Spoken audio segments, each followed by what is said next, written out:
Paz do Senhor, irmãos. Amém. Oh, tem um reloginho aqui agora, pastor. Que bom. Acho que está certinho.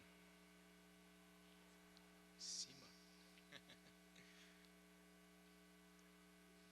Que bênção, irmão, você está aqui nesta manhã. Que o Senhor possa nos recompensar. Eu tenho certeza que Ele já tem recompensado. Não é? Que o Senhor é maravilhoso. Ele nos ama. Abra a palavra do Senhor deixa eu ver aqui, Efésios, capítulo 5.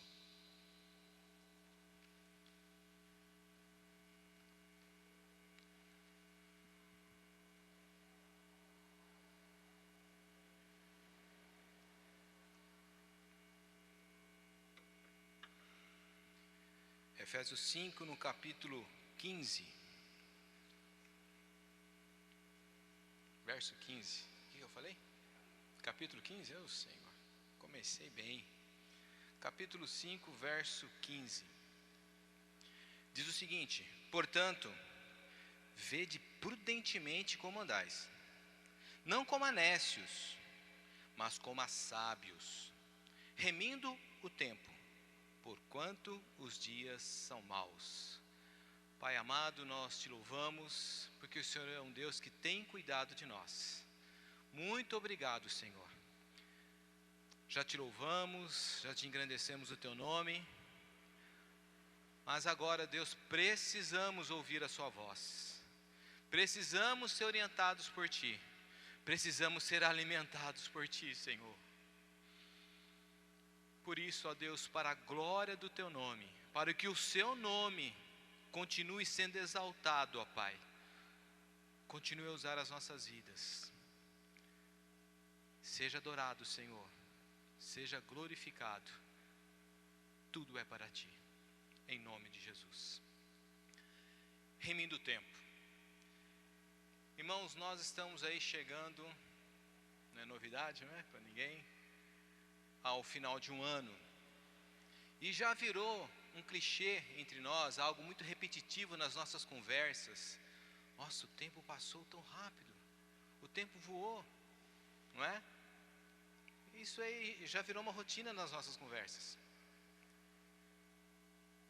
Mal começa um ano, já está terminando, já estamos à véspera de um outro ano. Então o tempo ele passa muito rápido, muito rápido.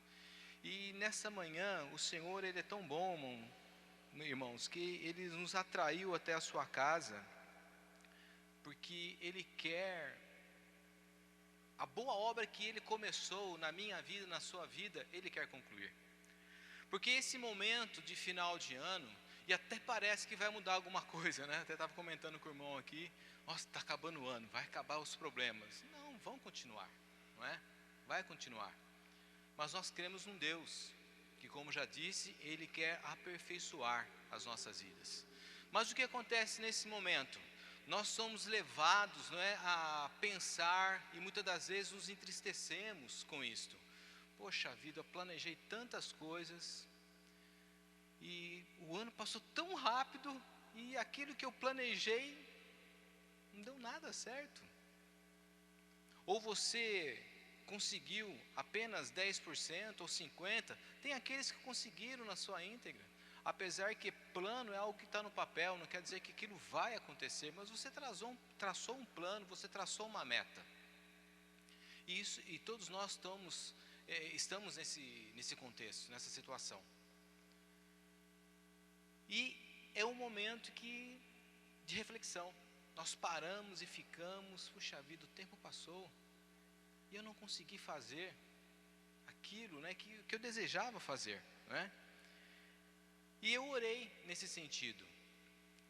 Eu orei, por que disto? Por que a gente planeja tantas coisas e chega num momento como esse que a gente poderia estar mais alegre, mais contente em ver aquilo que nós traçamos, aquilo que nós desejamos fazer, ter sido concretizado e não aconteceu? Por que isso acontece? Por que isso é tão natural nas nossas vidas? Então eu fui orar, como disse, e eu cheguei, né, em uma passagem ali em 1 Reis, no capítulo 18, numa passagem muito conhecida, não é? Onde o profeta, ele chega para o povo, e um povo que naquele momento estava vivendo em pecado, tinha um rei terrível, que era o rei Acabe. Eu não vou ministrar, eu só vou usar essa passagem, que está aqui no verso 21, quando o profeta chega diante do povo e diz o seguinte para o povo: até quando vocês vão estar divididos? Vocês vão estar cocheando, mancando entre dois caminhos. Eu não vou entrar no contexto geral de tudo isso, mas eu quero pegar essa passagem, esse verso 21. Porque, como eu disse, né, o porquê que nós ficamos tão frustrados quando chega esse momento e nós não vemos os nossos planos, aquilo que nós queríamos realizar, nós não conseguimos fazer. Por que isso? Por quê? Aí Deus me levou nessa passagem. Ficam divididos entre dois caminhos. Ficam ali divididos, né? Não sabem. E a nossa mente, amados irmãos, é algo terrível. Hoje, agora, vamos planejar, vamos dizer, né? Finalzinho de ano, bem, o ano que vem eu vou fazer isso, eu vou fazer aquilo. Você começa a traçar algo, uma meta na sua mente. Mas a nossa mente é tão terrível que quando você menos percebe, aquilo que você planejou, aquilo que você queria fazer, já caiu por água. Não acontece mais nada. Por que isso? A palavra de Deus diz que a nossa palavra tem que ser o quê? Sim, sim, não, não. Nós sabemos de tudo isso, amados irmãos, mas a gente fica naquela situação. E muitas das vezes a gente até quer culpar Deus, não é? Não, as coisas não aconteceram, né, porque não era vontade de Deus. É verdade, irmãos, muitas coisas não acontecem porque não é a vontade de Deus. Mas tem muitas coisas que é a vontade de Deus. Mas por nós estarmos cocheando entre dois pensamentos, a gente quer colocar o nosso eu, a nossa vontade. Não é assim que tem que ser. E Deus me compreende, viu? Deus sabe. Todo mundo está me criticando, mas Deus sabe, Deus me conhece, Deus te conhece mesmo. E sabe que você está dividido. Você está com a sua mente, Mas o Senhor nos ama tanto, irmãos, que Ele nos trouxe aqui nessa manhã. Você está aqui nessa manhã, não é por um acaso. Não é por um acaso. Deus conhece as nossas vidas.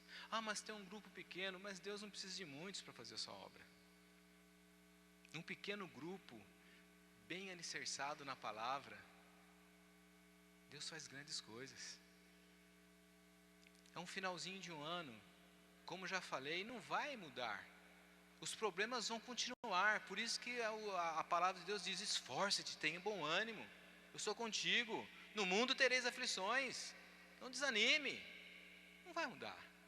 Até a vinda do Senhor Jesus vai ser isso, é luta, é dificuldade. Mas nós, como já foi falado nessa manhã, nós somos do Senhor, amém? Nós somos aqui só de passagem, não vamos ficar embaraçados com essas coisas, irmãos. Nós vamos voltar aqui, não é? O ano inteiro, não é? Deus tem falado e está ali bem abaixo ali, perseverando, não é? Então, Deus tem chamado a nossa atenção em todo esse ano, perseverando, persevera, persevera. Persevera. E o que é perseverar? É você estar insistindo, ser constante, ser firme, não desanime, não pare. Mas nós temos que perseverar no que, irmãos? Naquilo que a gente acha que é certo ou na palavra de Deus? Em que você tem crido? Eu creio no Senhor. Em quem você tem crido, igreja? Você crê em quem? O profeta chega para o povo e diz: até quando vocês vão estar aí divididos, cocheando entre dois pensamentos? Se vocês creem em Deus, sirva ao Senhor. Se é no inimigo, sirva o inimigo. Não dá para a gente estar na casa do Senhor, não é? E ficar dividido. Não dá. Não dá. Então eu coloquei aqui 3 situações. 3 situações que colaboram para sermos mal-sucedidos em nossos planejamentos. A primeira delas é a dúvida. É a dúvida. Você fica assim, ó, duvidando. Você é o servo de Deus, entenda bem isso. Como servo de Deus, na casa do Senhor. E vem a dúvida. E em Tiago, capítulo 1, no verso 6, abra lá para você ver algo.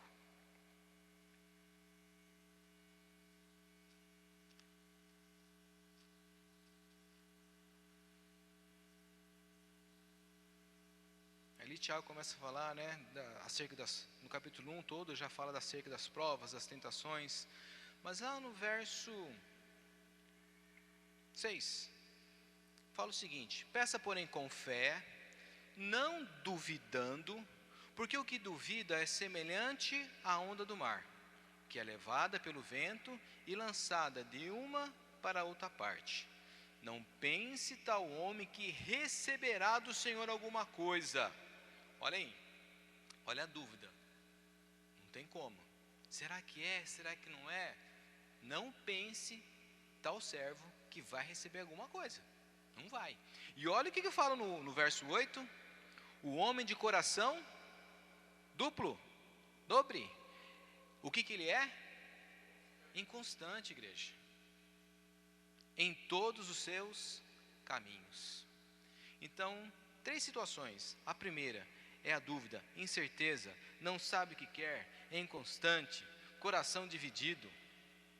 Para servir, não dá para servir o quê? 2 senhores. Ou você vai agradar um, ou você vai agradar o outro. Não tem jeito.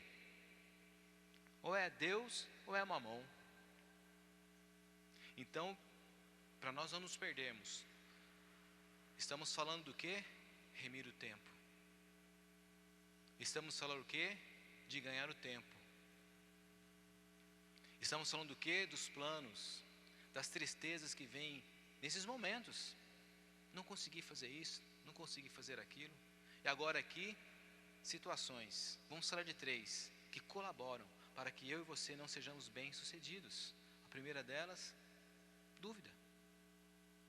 Coração dividido. Não dá para servir ao Senhor assim. Ou você serve ao Senhor, ou você não serve ao Senhor.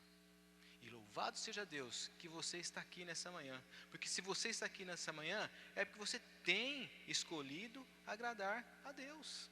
Sim ou não? É difícil, porque existe uma luta. É uma luta.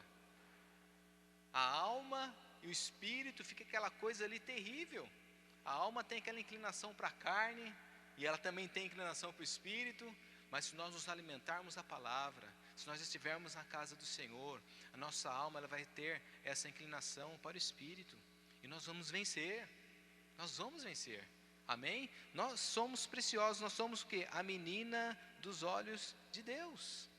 O Senhor nos escolheu. O Senhor nos chamou. Não é por acaso que nós estamos aqui, como já disse. Segunda situação que colabora para que nós não sejamos bem-sucedidos. Tristeza.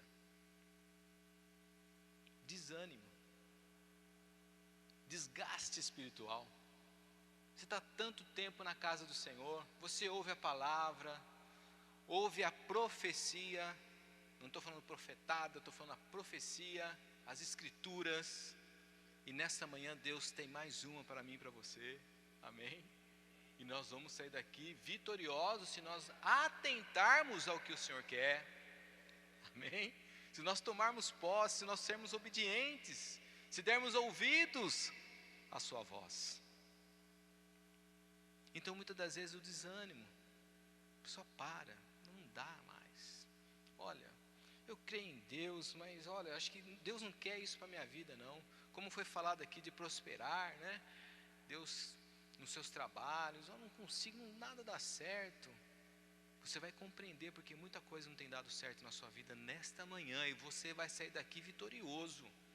Porque Deus não é Deus de confusão, e Deus Ele ama a igreja. Ele quer o bem da igreja. Amém, amados? Deus Ele quer o nosso bem. Na criação, o homem foi o quê? A coroa da criação de Deus. Deus disse: é muito bom o homem que eu fiz. Mas a tristeza vem, não é? O desânimo vem. E nós não podemos, irmãos, não é? Nós precisamos, não desistir fácil das coisas.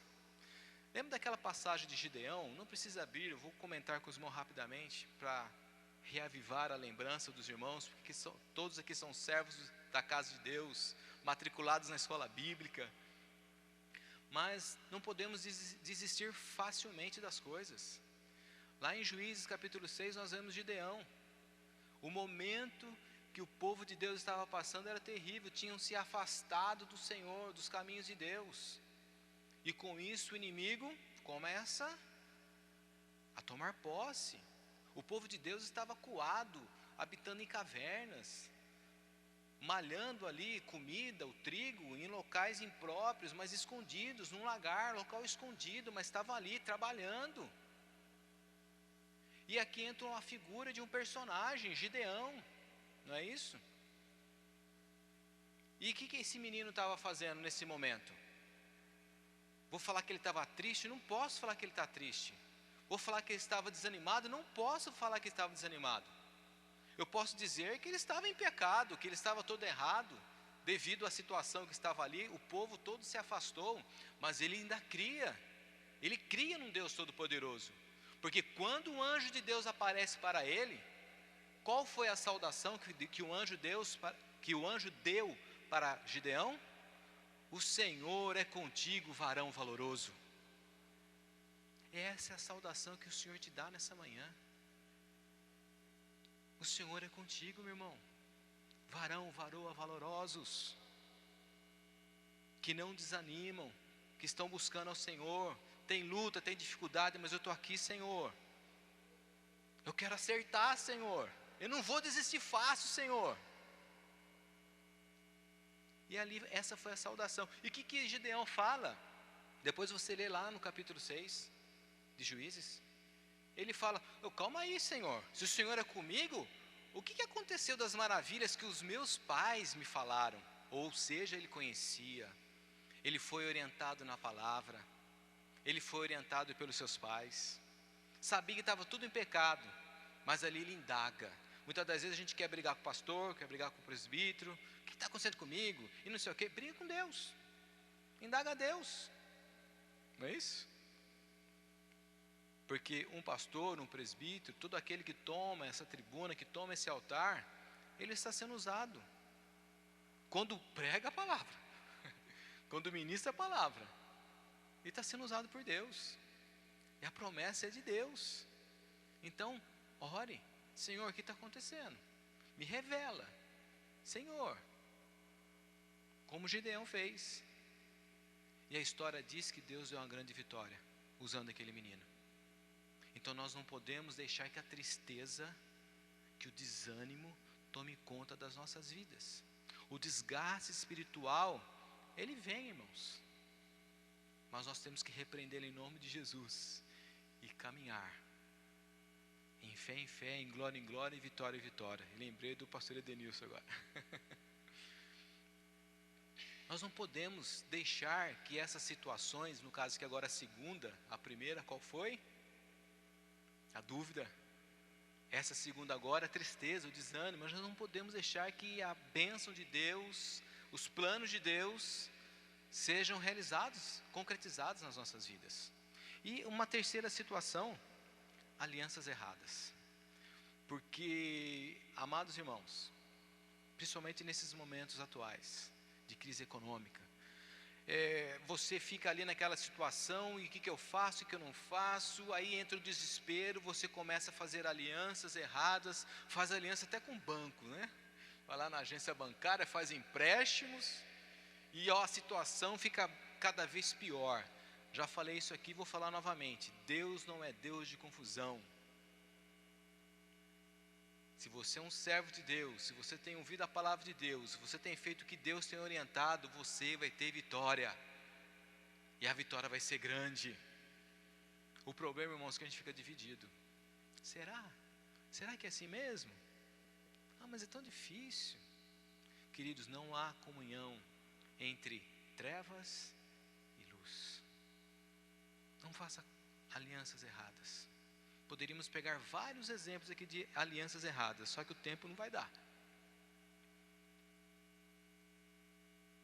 Mas eu quero dizer algo para você. Se você, durante esse ano de 2016, fez alguma aliança errada, eu quero te lembrar algo. O sangue de Jesus, ele destrói toda aliança errada. Creia nisso. O sangue de Jesus é poderoso para desamarrar todas as amarras. Viu? Deus liberta. O sangue de Jesus liberta. O sangue de Jesus cura, transforma.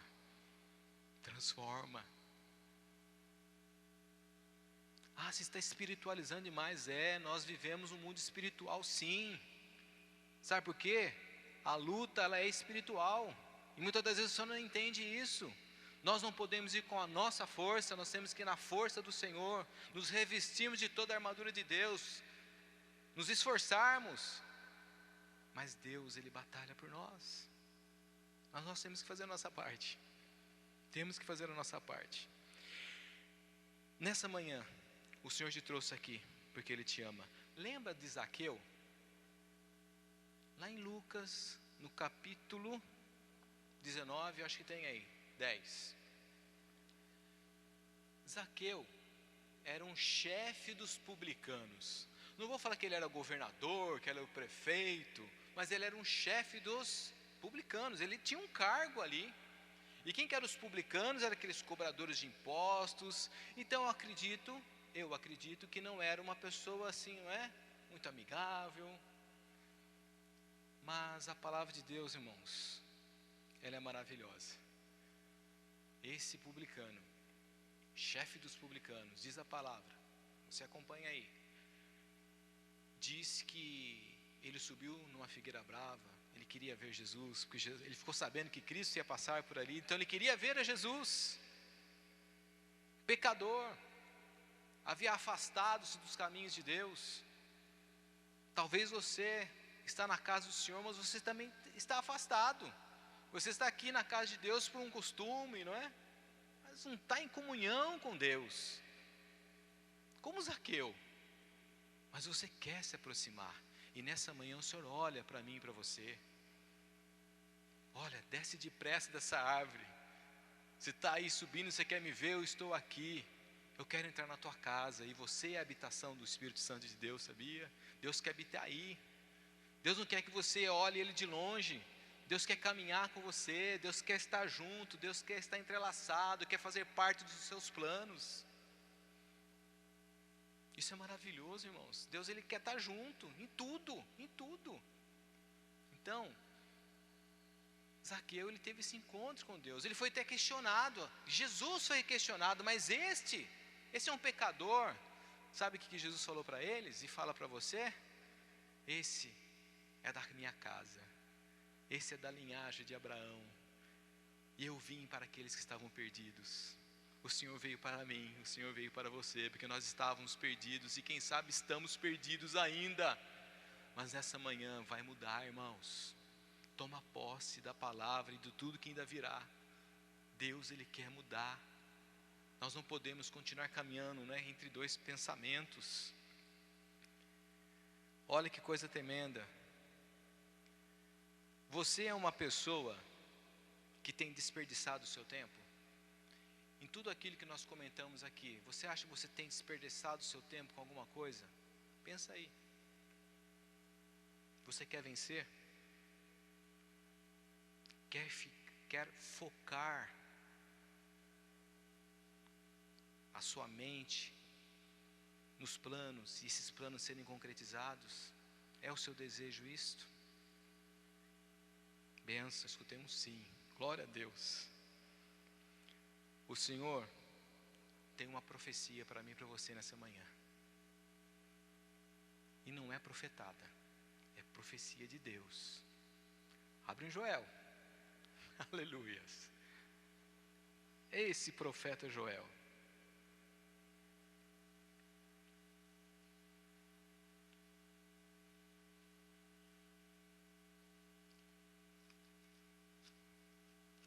capítulo 2, no verso 25. Isso mesmo? Joel 2.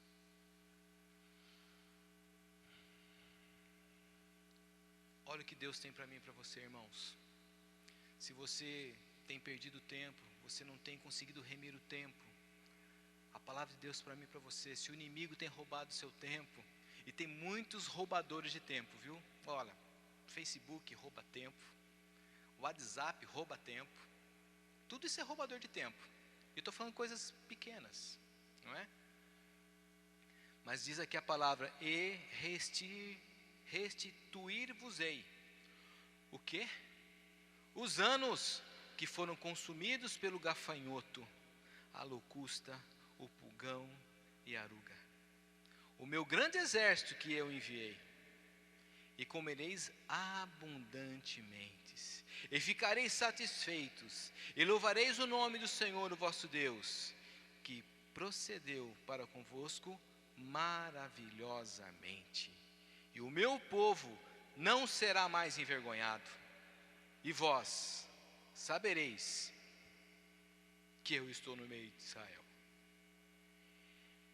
e que eu sou o Senhor, o vosso Deus, e ninguém mais, e o meu povo não será envergonhado para sempre. Joel, sabe como é que estava o contexto aqui? Esse povo estava tudo errado, irmãos. Será que a gente está tudo errado, pastores? Como que está a nossa vida perante o Senhor? Como está a nossa vida? Deus nessa manhã, Ele quer mudar muitas coisas. É uma manhã reflexiva. Você introspectiva, você olhar como é que está a minha vida, como é que eu estou, o que eu planejei deu certo, por que não deu certo? Puxa vida, eu estou cocheando, eu estou dividido, eu não ouvi o Senhor, não era isto. Deu tudo errado porque eu que errei, eu que comecei errado. Eu não fiz aquilo que Deus me orientou. Ah não, eu fiz tudinho que Deus me orientou, então aguarda, porque Deus Ele vai honrar. Deus, os seus planos, os planos de Deus não serão malogrados. E aqui vem essa profecia. Deus Ele vai restituir muitas coisas. Ah, que bênção, que bom. Acabou o culto então, presbítero? Não. Para isso acontecer, para essa profecia se cumprir, porque é muito fácil, né, irmãos? Irmãos, Deus vai restituir, oh glória a Deus, aí você pula e... O povo gosta disso. Mas para isso acontecer, algo nós temos que fazer. O nosso Deus é o Deus do impossível. O que é possível, eu sempre falo isso aqui. O que é possível, eu e você temos que fazer. Nós começamos a nossa ministração em Efésios e vamos já caminhar para o final, mas vamos lá para Efésios. Porque para essa profecia se cumprir, para Deus restituir os anos que foram consumidos, o tempo que eu e você perdemos, viu? É isso que Deus quer restituir. Tempo, remir o tempo. O que é remir? Não é aproveitar esse tempo, é aproveitar ele certinho. Mas lá em Efésios capítulo 5 novamente, no 15 nós lemos: portanto, vede prudentemente como andais, não como a nécios, mas como a sábios, remindo o tempo, porque os dias são maus, não é? Então eu queria aqui agora, como, não é, nós podemos fazer com que esta bênção, esta promessa de Deus, ela se cumpra na minha e na tua vida. Então nós temos aqui 4 prioridades, né? Então existem prioridades. Nós queremos planejar tantas coisas, não é isso? Aí nós ficamos tristes porque tudo que a gente planejou não deu certo. Então agora, Deus Ele vai te orientar, a mim e a você, como tem que ser o nosso planejamento. Qual é a vontade de Deus? Qual é a prioridade de Deus? Nos nossos planos particulares. Porque nós temos entregue a nossa vida a quem? Ao Senhor. Já não vivo eu, mas Cristo vive em mim. Então nós vamos saber o que Deus quer, qual é a prioridade que Deus tem para mim e para você. Está aqui em Efésios.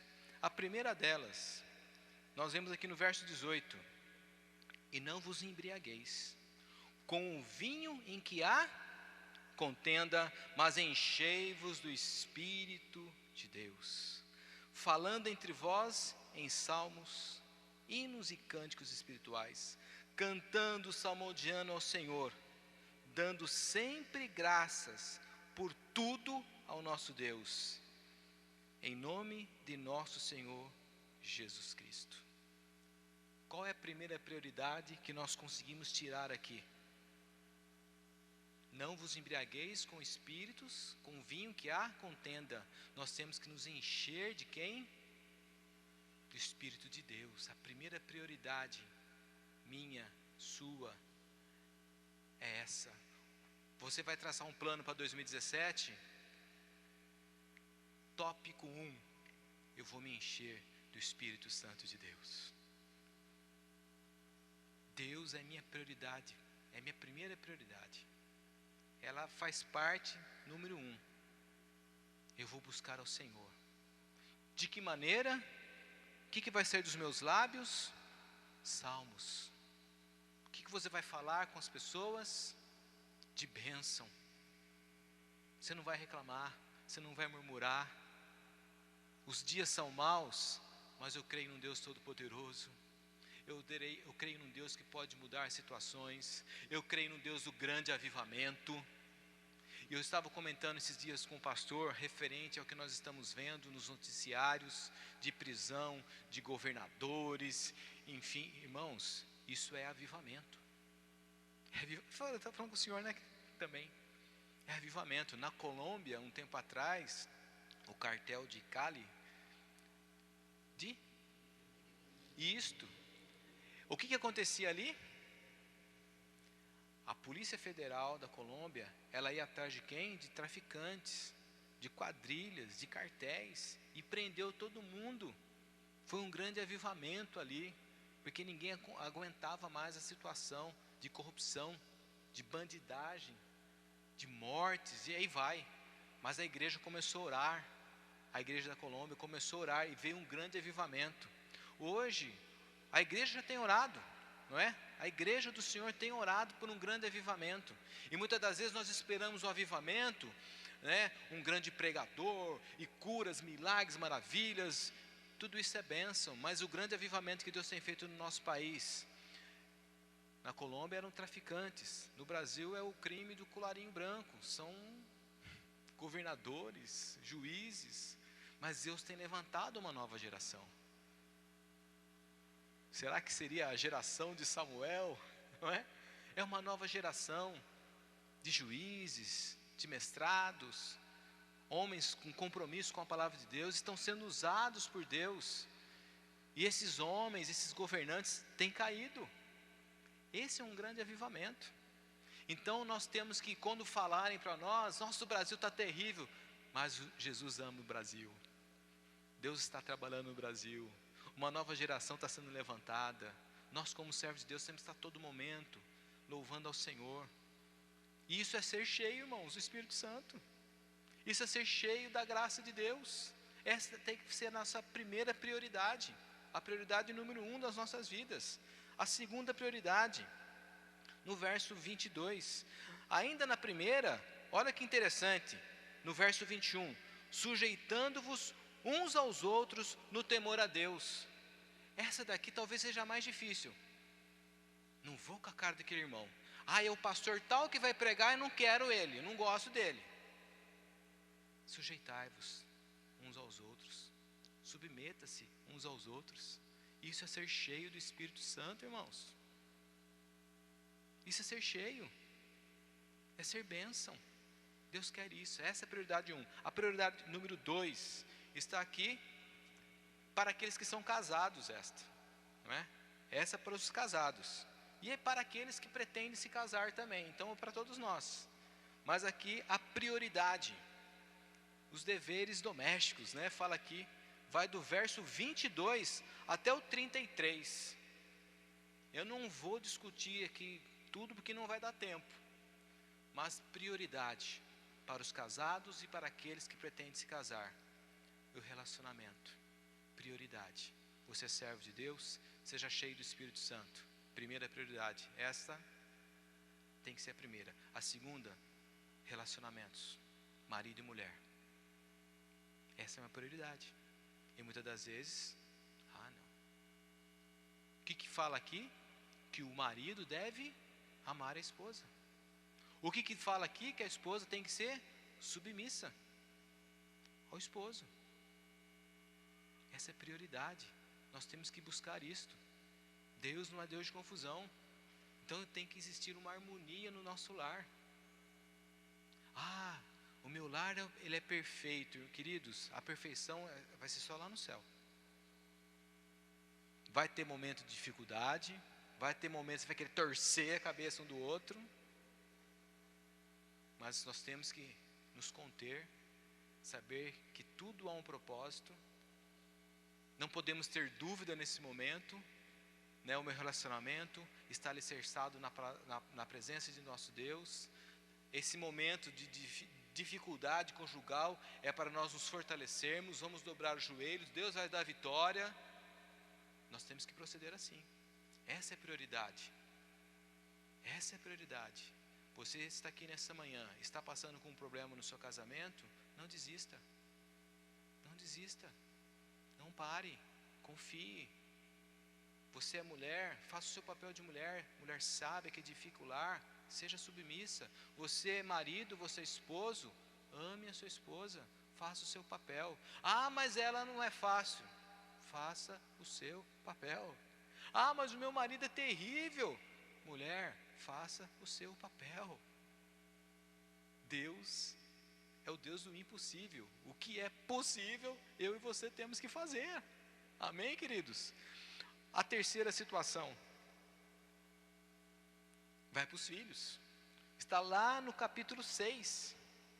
Então, olha aí, nós falamos dos casados, mas você quer que Deus restitua o tempo perdido, Deus quer que abençoe os seus planos, que você seja feliz, próspero. A promessa de Deus de Joel seja real na sua vida. Essas são as prioridades que nós temos que fazer. E a terceira está para os filhos, não é? Do capítulo 6, do verso 1 ao 4. Vós, filhos, sede obedientes aos vossos pais no Senhor, porque isto é justo. Honra o teu pai e a tua mãe, que é o primeiro mandamento com promessa, para que vivas bem, vivas muito na terra. Então está aqui algo dos filhos, mas também fala aqui dos pais, para os conselhos. Pais, não provoque a ira dos vossos filhos.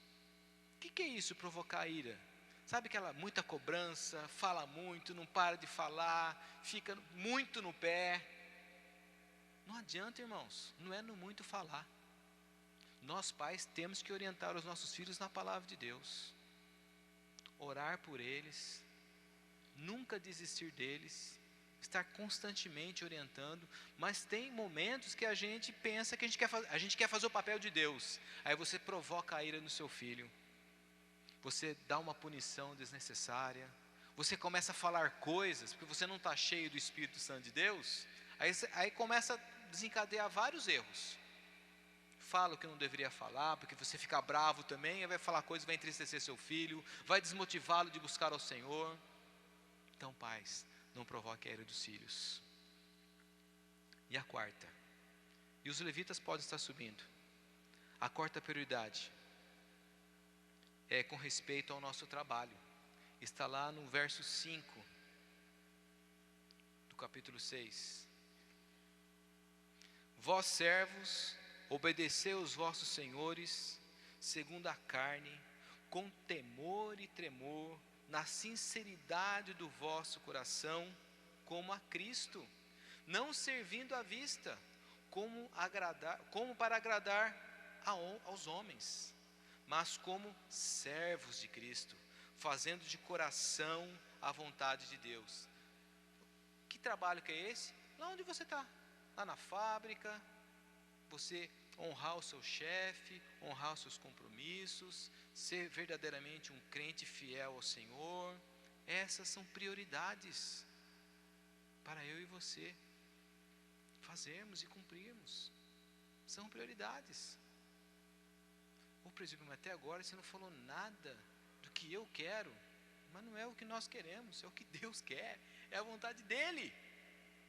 É a vontade dEle. E continua, não é?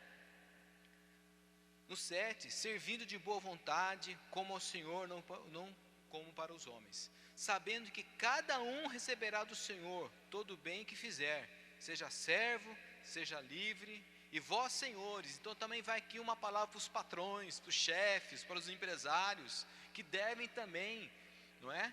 É prioridade sua, que é empresário, que tem funcionários, cuidar bem. Professores, diretores de escola, né, Leandro? Está cuidando dos seus. De que maneira? A palavra de Deus fala: vós, senhores, fazei o mesmo para com eles, deixando as ameaças, sabendo também que o Senhor deles e o vosso está nos céus, e que para com Ele não há acepção de pessoas. Essas são prioridades. Você tem compreendido as prioridades de Deus? Qual é a primeira? O Senhor. Ele é a nossa prioridade, a principal de todas. Sem Deus nós não somos nada. A segunda, nosso lar. Segunda prioridade, como está minha casa? Como é que estão meus filhos? Terceira prioridade, como eu tenho sido como um funcionário? Como é que o meu chefe tem olhado para mim? Como é que os meus amigos lá no serviço olham para mim?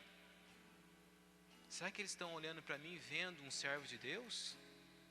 E eu, como patrão, como diretor, como responsável, como um pastor de uma igreja, como a igreja tem olhado para mim? Essas são prioridades, irmãos. Essas são prioridades. Aí você pode estar me dizendo agora: mas e as minhas vontades? E os meus planos? A Bíblia fala, amados irmãos, e não sou eu: buscai primeiro o reino dos céus. As demais coisas Deus vai acrescentar. Deus está tirando um fardo da sua vida agora. Deus está tirando uma preocupação com o amanhã. Deus está tirando de nós preocupações com aluguel, com contas a pagar. Nossa, então Deus vai depositar na minha conta?